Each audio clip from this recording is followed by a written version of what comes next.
تعالى أقولك بسرعة ازاي تقدر تطلع رخصة دولية تسوق بيها في أكتر من 150 دولة بكل سهولة. مبدئيا كده لازم يكون معاك صورة من جواز السفر وصورة من رخصة القيادة وصورتين شخصيتين بخلفية بيضاء، وبعد كده هتروح لنادي السيارات اللي في وسط البلد في شارع قصر النيل.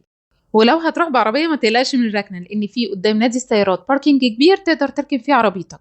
المهم بقى وانت طالع العمارة بتاعت نادي السيارات اوعى تخبط على الشقة اللي في الدور الأول، علشان زي ما انت شايف اهو انا مش ضامنة ايه اللي ممكن يحصل، وديني حذرتك خلي بالك. تطلع للدور التاني هتلاقي نادي السيارات على اليمين على طول، والأحسن انك تروح من بدري عشان بيبقى زحمة شوية، هما فاتحين من 9 الصبح لحد الساعة 3 العصر. بتقدم الأوراق وتقعد تستنى زي حالاتي كده الرخصة تطلع. أنا استنيت تقريبا ساعة إلا ربع، وهنا الحمد لله بعد الانتظار الطويل الرخصة طلعت.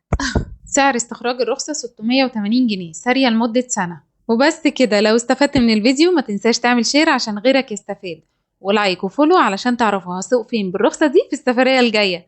استنوني في الفيديو الجاي. أنا ياسمين الجلاد، باي باي.